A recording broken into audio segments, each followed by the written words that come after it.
बताया कि इनके दोनों चूल्हे जो हैं वो टूट चुके हैं, लेफ्ट टांग की हड्डी भी टूट चुकी है। 3 दिन तक तो इस भाई को होश तक नहीं आया। ये भाई पूरी तरह से वेंटिलेटर के ऊपर थे, बेड के ऊपर थे, पूरी बॉडी को बिल्कुल भी 1% भी मूवमेंट नहीं हो रही थी। डॉक्टर ने बोला कि इनके चूल्हे और टांग का ऑपरेशन करना पड़ेगा। ऑपरेशन दोनों चूल्हों का करके स्क्रू डाल दिए गए, लेफ्ट टांग का ऑपरेशन करके उनमें प्लेट्स डाल दी गई और 1 महीना ये भाई बेड पे रहे, हॉस्पिटल में एडमिट थे। और जब उसके बाद इनको डॉक्टर ने घर भेज दिया तो इनकी कंडीशन इतनी खराब थी कि ये अपने आप, ये भाई बेड से उतर के खड़े तक नहीं हो पाते थे। इनकी पूरी तरह से ये अपनी फैमिली के ऊपर डिपेंड हो चुके थे। इनके फादर इन्हें संभालते थे। पूरी तरह बेड पे ऊपर जाने की वजह से टॉयलेट बाथरूम सब बेड पे चला गया।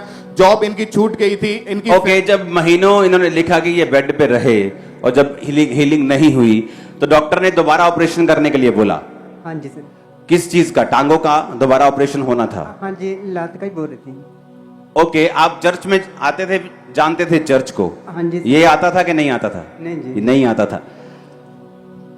ओके, जब आपने गवाही समझ ली, एक एक्सीडेंट हुआ, ऑपरेशन हुआ, घर भेज दिया, रिकवरी हो जाएगी। घर बैठे, रिकवरी नहीं हुई, वेट किया नहीं हुई, वेट किया नहीं हुई, दोबारा चेक करवाया तो कंडीशन और खराब थी। ऑपरेशन दोबारा सुजेस्ट हुआ। जब ऑपरेशन दोबारा सुजेस्ट हुआ तो आपने प्रेयर करवाने के लिए इससे बोला। हाँ जी। वो प्रेयर को देखेंगे हम। टच करो राइट ना अपने बच्चों को, फैमिली को, बॉडी को, सिस्टम को। Karan be healed in Jesus name, be healed in Jesus name. Okay, ये करण का थोड़ा जो प्रेयर हुई उसको जूम करना जरा। हाँ, ये हटाओ, हाथ से पहले जूम करना।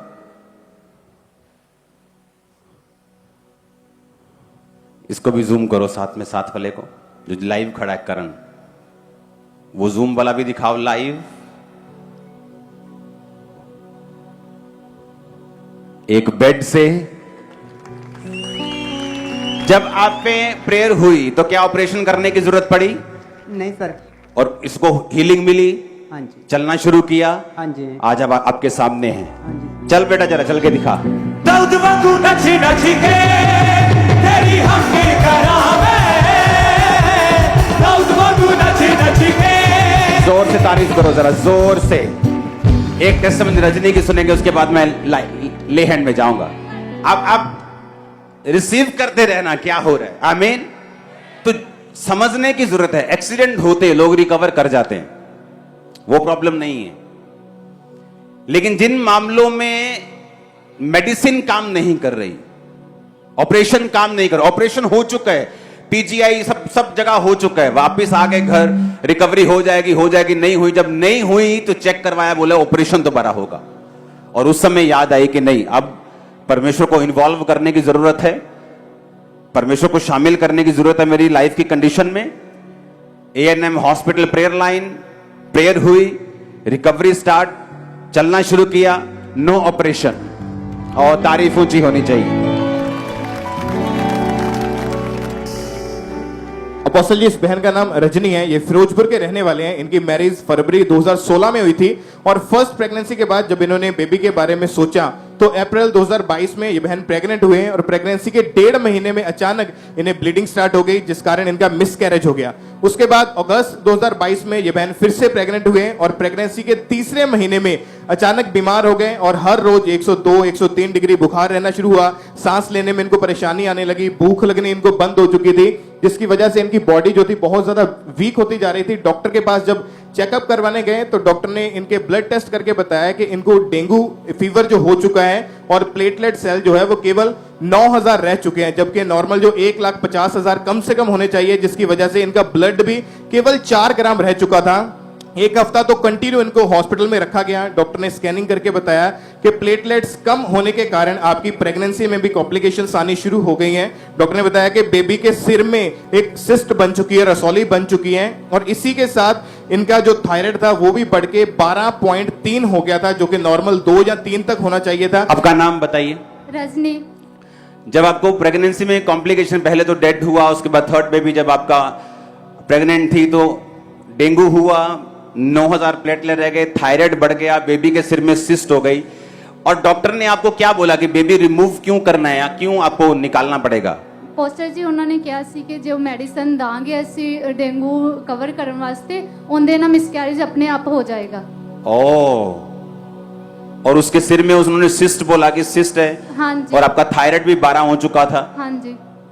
और उस समय आप हॉस्पिटल में आप डॉक्टर से चेक करवा के और सब रिपोर्ट्स के द्वारा उन्होंने आपको ये सब चीजें बताई थी। हाँ जी। ओके, उसके बाद आपको किसने बताया ले हैंड प्रेयर के बारे में? मेरे भांजे ने। और आपने रजिस्टर किया हाँ हॉस्पिटल प्रेयर लाइन में? हाँ जी। ओके, वो प्रेयर देखेंगे। आनंद मनाओ, hallelujah. Rajni, in Jesus name be heeled. खुदाबंद का रूह तुम्हें चंगा कर रहा है राइट नाउ, वो तुम्हें आजाद कर रहा है right now. B healed in Jesus name, be healed in Jesus name, be healed in Jesus name. Hallelujah. क्या हुआ जब ले हैंड हुआ? और अपोस्टल जी जैसे ले हैंड प्रेयर हुई उस समय हॉस्पिटल में थे और प्रेयर को रिसीव करते ही इनके प्लेटलेट सेल जो थे वो नॉर्मल हो चुके थे, इनका ब्लड 10 ग्राम हो चुका, थायराइड नॉर्मल आया। नेक्स्ट डे हॉस्पिटल से डिस्चार्ज मिला। 9th मंथ प्रेगनेंसी के टाइम परमेश्वर ने इनको सेफ रखा और इनको परमेश्वर ने 6 साल के बाद हेल्दी बेबी बॉय के साथ ब्लेस किया है और इनको हील किया है और इनका बेटा 4 महीने का हो चुका है। वो जिंदा खुदा है, वो मेरा खुदा है, जिंदा खुदा है। जब इतने बड़े बड़े काम लोगों की लाइफ में होंगे उनको बताने की जरूरत नहीं पड़ेगी कि विश्वास करो। आप उन्हें बोलेंगे ना, अच्छा कल खड्ड में इकट्ठे होना है सबको, वहां भी आ जाएंगे कि चलो, उन्हें मालूम है खुदावंद काम करेगा। आमीन।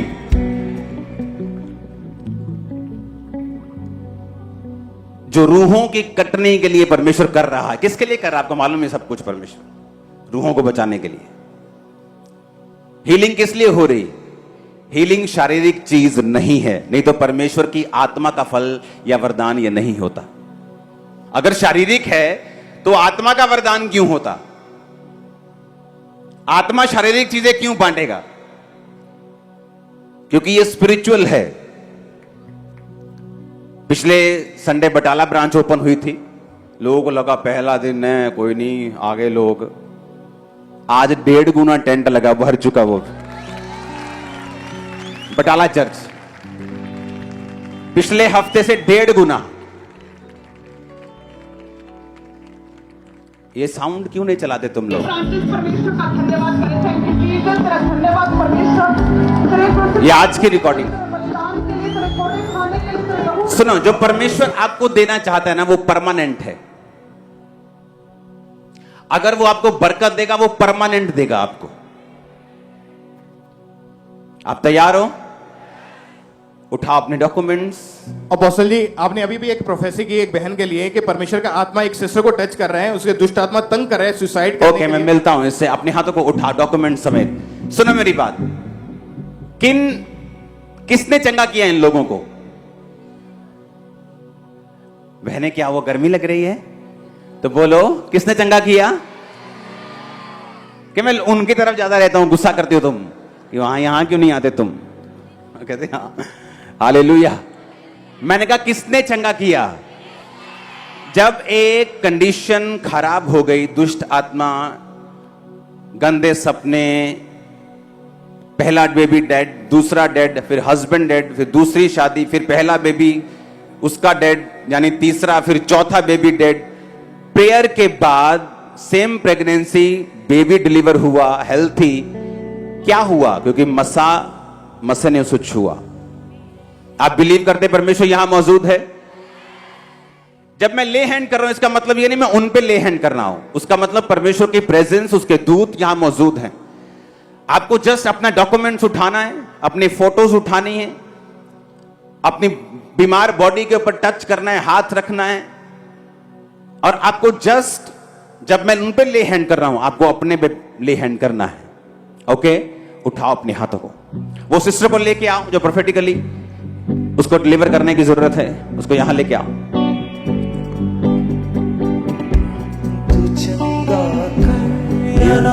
सॉन्ग को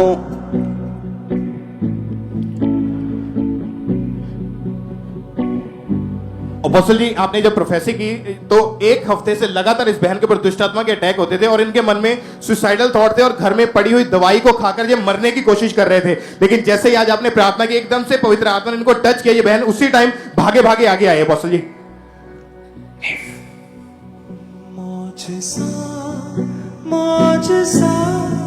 Be free.